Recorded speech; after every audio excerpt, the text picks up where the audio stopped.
Welcome back, everyone, to a special edition episode of Watching the Game. Special edition because we're recording on Memorial Day today, and it's also just me and Idrees today. But we have a lot to get to, so nonetheless, let's get started. Yes, the NBA playoffs are in full swing, and somehow one series is already done. Doesn't make sense, but sometimes your expectations are not met. The Miami Heat. Oh God. What a terrible. Really disappointing. They brought it upon themselves, to be honest. I mean, this is a team that was extremely hyped up after last year. Obviously, they made the run to the finals. Jimmy Butler looked like he could be an MVP candidate. Tyler Hero looked like an amazing player. They looked like they might be the favorites in the East next year, and then they got swept. Oof. And it wasn't close. Only one game was close. Yeah, no, not a single. First game, game one. That one wasn't. Game one, when it looked like this would actually be a very good series, went to overtime. Chris Middleton hit the game winner. We're like, oh my God, this series is going to go 7. It's going to be incredible. Could go either way. And then blowout game 2, blowout game 3. Heat choke a lead in game 4, and it was over. What on earth happened? Unfortunate.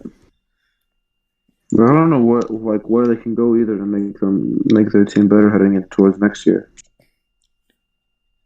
Like, everyone on the team played bad. Did anyone have a good series on this Heat team? Jimmy? Nope. Bam? Nope. Dragic? Not really. None? No. Hero? Pfft. Robinson? No. I mean, this is more of the Heat team that we expected last year. Decent, but wouldn't go anywhere in the East.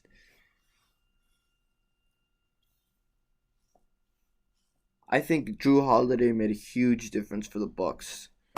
Like, last year with Eric Bledsoe, they lost in 5. This year with Drew Holiday, swept the Heat. So, Drew Holiday was like a insane plus minus this series. So, and Giannis also bounced back, struggled last when they played last year. Now everyone's calling the Heat bubble frauds. Frankly, I don't like it one bit. Because if they're bubble frauds, then I guess a certain team that won a ring, you might want to call it fraudulent. I mean, I don't make the rules here. That's just what NBA Twitter is telling me. NBA Twitter is for bozos like you. I don't use NBA Twitter. No, I understand it though. Like, the Heat probably overperformed in the bubble. That doesn't mean they didn't deserve the run. They still made the run. But when the pressure got to them, they got worse over the offseason. All the other teams in the East except the Raptors got better. It just didn't go well for them. But yeah. Agreed. Like you said, I don't know what they're going to do to get better at this point. I guess they have to hope Oladipo is healthy and re-signs cheap. Otherwise, they don't have any way to They get could him. go. They could go after Lowry, maybe. Yeah, if Lowry ends up leaving Toronto, that would be a great addition. But otherwise, they don't have money. They don't have money. They don't have They barely have any picks. So they're just gonna have to hope that Yeah. long, long off season. Hopefully, they'll be back top four team in the East. I think it'll be interesting to see. Meanwhile, the Bucks moving on. Do the Bucks? How sold are you on the Bucks now after that performance? Dude, I think I think they have the best chance to beat the Nets in this next series right here. I think I this mean, like they have the defenders to do it with Holiday, Giannis, and Middleton. mm, I think yeah, they can definitely hang with them. Um, they won't score the same amount of points, but they can probably limit them just enough. But I don't know. I think it'll be a tough, close series either way because just if they had The still thing is, Bledsoe, I would say no chance. They have no chance. But with Drew Holiday, hell no. If they still had Bledsoe over Drew Holiday, they would get swept. oh yeah, definitely. I think honestly, we might have underestimated when that deal went down. I think we underestimated how big of an upgrade Drew Holiday was over Eric Bledsoe. At It's least, like especially in the playoffs. It's insane, dude. That's the thing. Like when you just look at the numbers, or even just the regular season, you're like, all right, Drew Holiday's better, especially on defense, but he's not crazy better. You know, like why would you trade? What was it, 3 first-round picks or something? Yeah, Hmm. it was a bunch of firsts, and you were like, Yeah, why would two you or three trade first all round that? picks.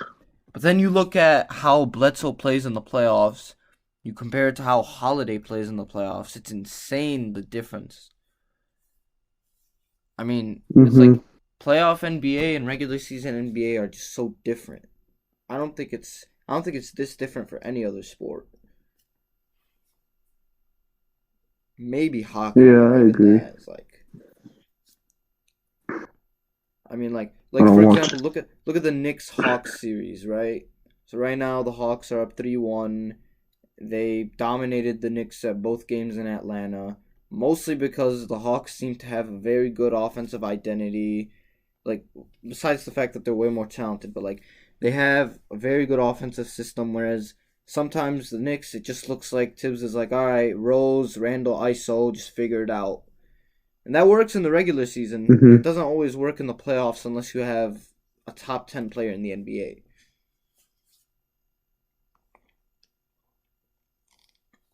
So Well, that's facts.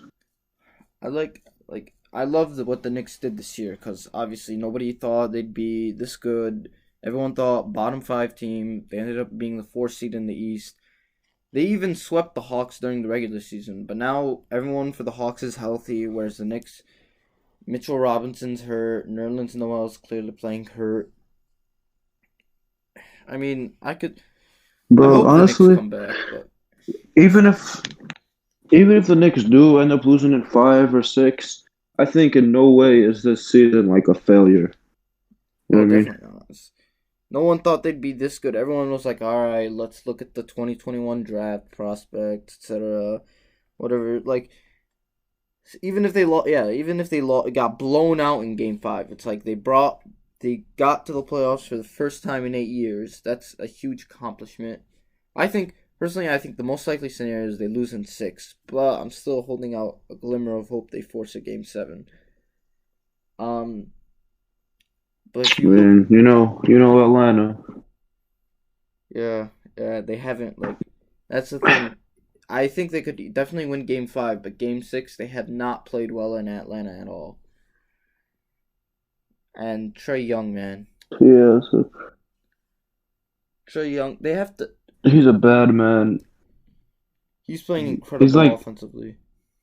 and he's accepted the role of the villain. And he's Yeah, playing it like perfectly. I like that a lot. It's like I wasn't a big fan of him, but he's starting to grow on me now. It's like, I mean, if the Knicks want to come back in this series, they have to do offensively. They can't just give it to Randall and Rose and be like, all right, figure it out. Every once in a while, that's fine. But what they should do is every time they should see who's Trae Young guarding, give him the ball. So get switches where Trae Young is guarding Derrick Rose or something. That way you can actually abuse them. Yeah. Well, there's a lot of just go at Trae Young because he's probably like their biggest defensive weak point, but the offense has got to be better. Yeah, like Julius sometimes Randle's got to be better. Julius Julius Randle's been Randle, absolutely Randle and Barrett. atrocious. Come on, like I know people are criticizing Thibodeau for not doing better offensively, but at the same time, the Knicks might be up in the series. Well, it would definitely be tied, and the Knicks would be close. Game 1, they would have won for sure if Randle and Barrett played well. Game 1 of Game 3 or 4, at the very least, it would have been close if they played well. They're both not playing anywhere near how they played in the regular season. Real disappointment. On to the next series. You got more to talk about. Brooklyn, Boston. Honestly, Boston Yeah, should feel very good about winning one game. Right, but I feel like everyone knew if Boston was to win one game, it would be because Tatum dropped 50. That's exactly what happened. Yeah. But I think now it's over in 5. I mean, game one, the Nets kind of struggled to shoot. And Boston couldn't do anything. Game 2, they got blown out. Game 4, they got blown out. Obviously, game 3, Tatum went crazy. I mean,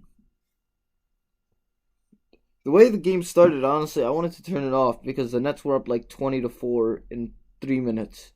I was like, wow, okay, this is over. But the Celtics ended up coming back. The numbers the Nets big three are putting up, though, crazy. It's insane. Didn't they have like 103 yesterday? 104 points yesterday between the three. Harden 18 assists. And that's after he put up 40 in game 3. I mean, it's crazy how they can switch off, especially Harden. Harden one night, 40 points. Another night, like 20 One night points, scorer. 20 assists. Alright.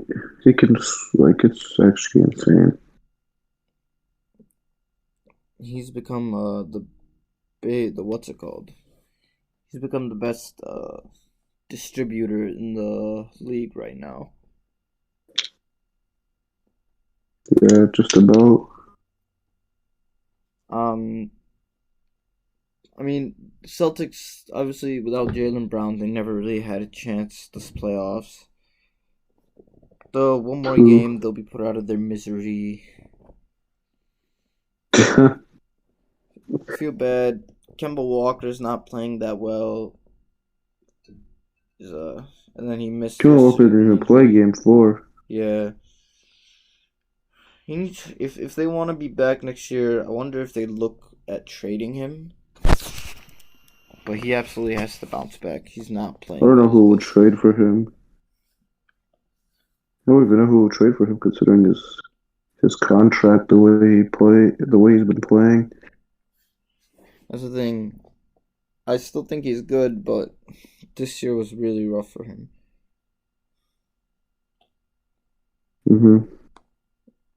So we'll see what happens with him. And then the other last East series, 76ers and the Wizards. Another put me out of my misery situation.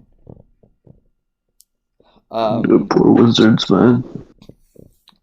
I mean, the Wizards had a chance game 1. The what? They had a chance game 1, but now it just seems like they're clearly overmatched.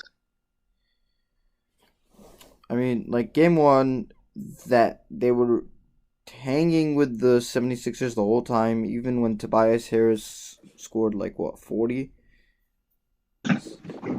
something like Something that. like that. Um, and then they were down 5, and then the Wizards had the ball with like 40 seconds left, and then Westbrook stepped out, also didn't step out. That was really weird. But that cost them the game. And then they haven't even been close the past 2 games. Yeah, it's a sweep. Maybe they'll actually fire Scott Brooks. They totally should. But I mean, allegedly Would be about time. Bradley Beal and Westbrook like Scott Brooks, which isn't good because he's not a good coach.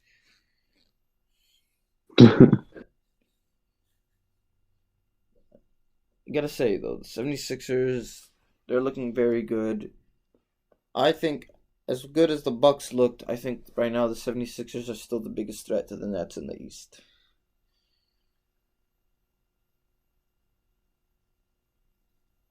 They can throw Thibault, Simmons, Danny Green at the big three, which is as good, if not better, than any other team can throw defensively at them. And Embiid is gonna feast on them. Yeah. Like Giannis will play very well, but Embiid might drop 40 every night.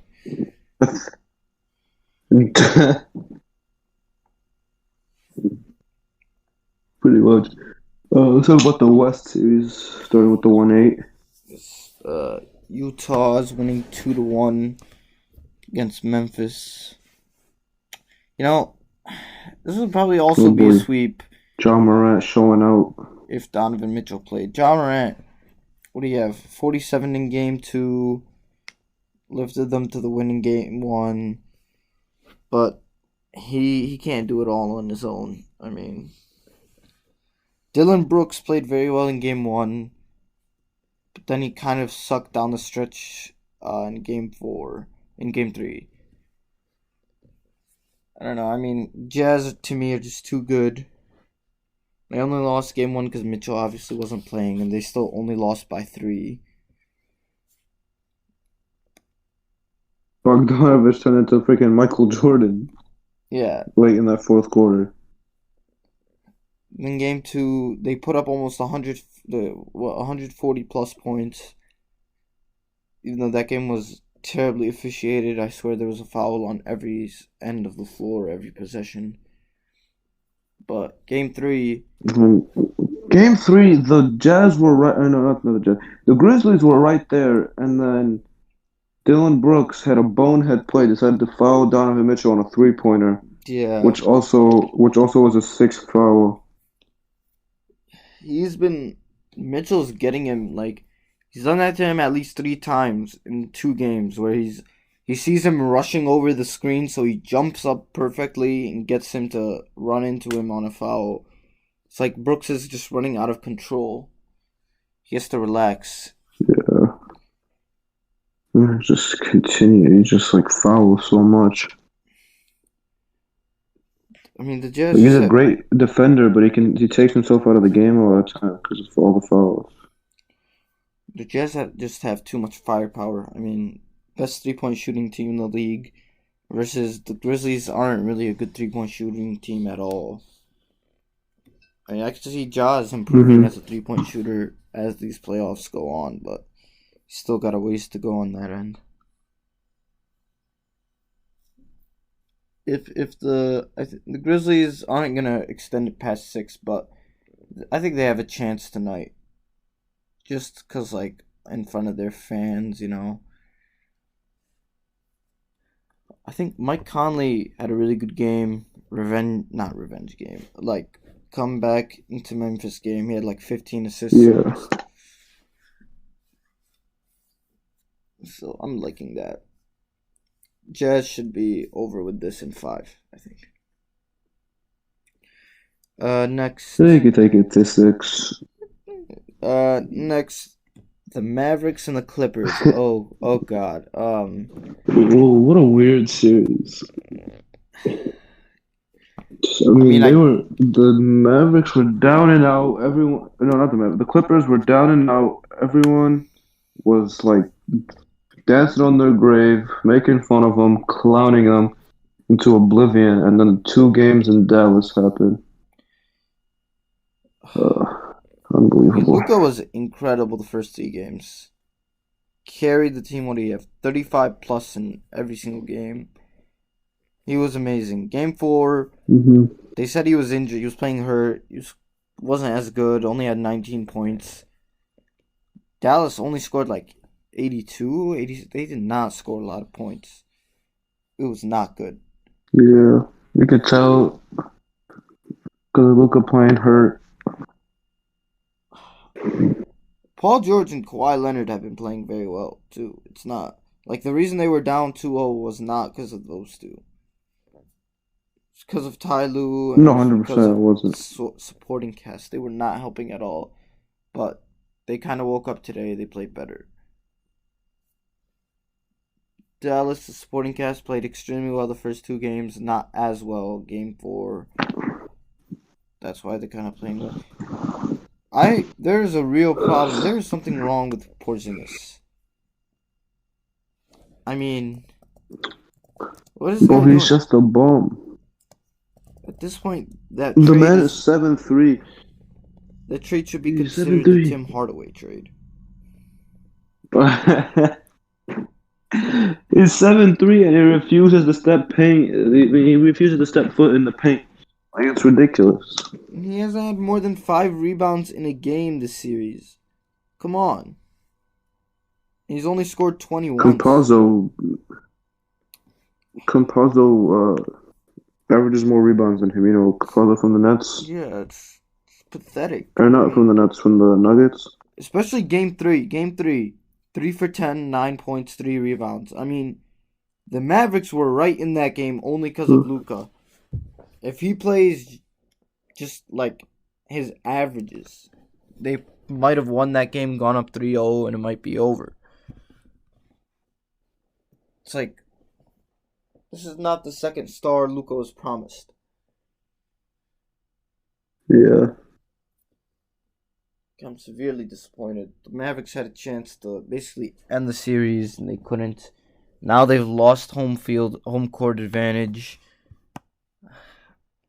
I still think it's gonna go 7. I don't think the Mavericks are gonna play that badly again, but it'll be game 7 on the road. I think Clippers win game 5, Mavericks It'll go win game 7, and then 6. And then Clippers in 7. I I mean, think now it's Clippers in 7, in my opinion. I had no faith in the Clippers possibly coming back after the first 2 games. Now suddenly I'm like, oh yeah, I think the Clippers are gonna win again. Kind of crazy if you think about it. We could have. So that's one possible game 7 incoming. We have another one. Blazers Nuggets 2-2. If Terry Stotts knew how to manage Yusuf Nurkic when he got into foul trouble, this might be over.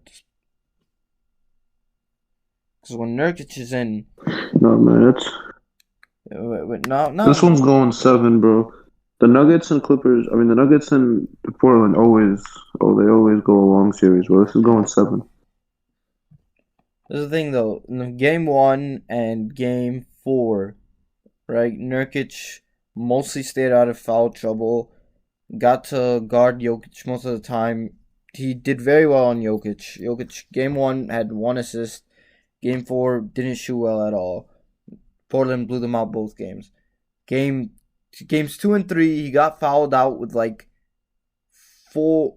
Game 2, he got fouled out with like a lot of time left. Game 3, he got fouled out with a few minutes left. They got blown out in game 2, kind of. They lost game 3 by 5. At least the one thing he did was... Because Austin Rivers turned into Steph Curry. Oh my god, that was ridiculous. At least the one thing Stotts did good is that as much as I love Enes Kanter, he can't play Kanter when Jokic is on the floor at all. He did that the first 3 games. They got destroyed during that time. So he didn't play Cantor when Jokic was on the court yesterday, and they actually did very well. I don't know. Stotts seems like a decent coach, but I think the Trailblazers have reached their ceiling with him. I think to the casual fan, or like to people like me and you who don't like pay attention that much into the Trailblazers, I think we see him as a decent coach. But I'm pretty sure like all the Blazers fans hate him. He's not a bad coach. Like, he's not a good coach, but he's not a bad coach. He's somewhere in the middle. Whereas, like, there's a group of coaches in the NBA, they'll do well in the regular season. They'll win you a series or two. They're never gonna win you a title. He's like he's kind of like Nate McMillan, but he's won more series than Nate McMillan. Which is not to say he's a bad coach. It's just you can't. If you're expecting to win a title, you can't win a title with him. Unless the Blazers got like Kawhi Leonard, in which case they would be the favorites. True. Kawhi would be such a good fit with them. But anyway, I think the Blazers will win this. Just I don't see the Nuggets winning with. Where are you going, Blazers? I don't think the Nuggets are gonna win without Murray. That's just the problem. I don't know, bro. I'm riding with my man Jokic. I'm going Nuggets in 7. Take Blazers in 7. And then the last series in the West, the Lakers tied 2-2 with the Suns. Another potential 7-game series, especially with Anthony Davis unlikely to play in Game 5 with another injury. Groin this time. It's tough. I mean, clearly the short offseason hurt the Lakers and Heat a lot.